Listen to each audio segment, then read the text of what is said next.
অবশেষে টেস্ট ও টি-20 ক্রিকেট থেকে অবসরের ঘোষণা দিলেন সাকিব আল হাসান। দক্ষিণ আফ্রিকার বিপক্ষে টেস্ট সিরিজ খেলেই ক্রিকেটের বনেদি ফরম্যাটকে গুড বাই জানাবেন সাকিব। ভারতে কানপুরে দ্বিতীয় টেস্টের আগে এসব কথা বলেন মিস্টার 75। আগামী বছরের চ্যাম্পিয়ন ট্রফি শেষে ওয়ানডে ফরম্যাট থেকেও নেবেন অবসর। চেন্নাই থেকে বিস্তারিত জানাচ্ছেন শুভ দেবনাথ। কানপুরের গ্রিন পার্কে দুপুরে হঠাৎ বৃষ্টি, সেই বৃষ্টির মতোই সবাইকে অবাক করে গণমাধ্যমের মুখোমুখি হলেন সাকিব আল হাসান। এসেই চমকে দিলেন গণমাধ্যম কর্মীদের। টেস্ট ক্রিকেট থেকে অবসরের ঘোষণা আসলো তার মুখ থেকে।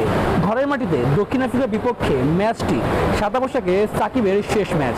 আগামী 22 অক্টোবর মিরপুরে দক্ষিণ আফ্রিকার বিপক্ষে ম্যাচটি হবে তার শেষ।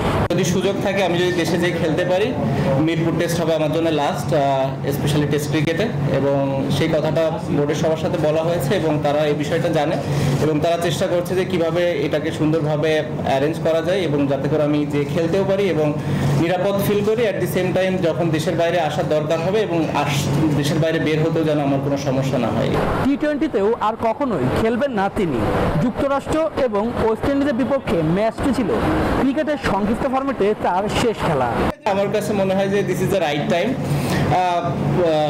মুভ অন করার জন্য এবং নতুনদের আসার সুযোগ তৈরি করে দেওয়ার জন্য।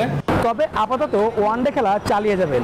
আগামী বছরের ফেব্রুয়ারিতে পাকিস্তানের মাটিতে চ্যাম্পিয়ন্স ট্রফিতে খেলেই আন্তর্জাতিক ক্রিকেট থেকে পুরোপুরি বিদায় নেবেন সুপার সাকিব। আমি কিভাবে রাখছি এটা আল্লাহ জানে, আমিও জানি না আসলে। যেটা বললেন যে ধরেন একটা কেস, হ্যাঁ এখন হয়েছে, সবারই রাইটস আছে, বাট আপনারা সবাই জানেন যে এটা কেমন ধরনের কেস ছিল কিংবা আমি ওই সময় কোথায় ছিলাম, আমার কাজ কি ছিল কিংবা আমি কি করছিলাম। তো এই বিষয়টা নিয়ে খুব বেশি একটা বলতে চাই না। আর একটা জিনিস যেটা সত্য হয়েছে, আমার লাইফে আমি কোনোদিন আসলে নিজে থেকে কোনো ট্রেড করিনি। কেউ যদি এটা বলে যে এই ট্রেডিং নিয়ে কথাও বলেছি, আমাকে প্রমাণ দিলে আমি খুশি হব। সাদা পোশাকে সাকিব এখন পর্যন্ত খেলেছেন 70 ম্যাচ, যেখানে রান করেছেন 4600, উইকেট নিয়েছেন 242টি। বেশ কয়েক মাস হলো দেশে ফেরা হয় না সাকিব আল হাসানের। দেশের বাইরের সিরিজ আর টুর্নামেন্টগুলোই খেলছেন তিনি।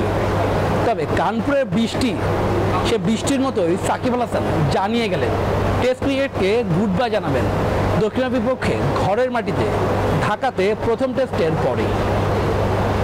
শুভ দেবনাথ, নিউজ 24, কানপুর, ভারত। স্বাস্থ্যকর অল টাইম হানিকম, সব সময় অল টাইম হেলদি লাইফ।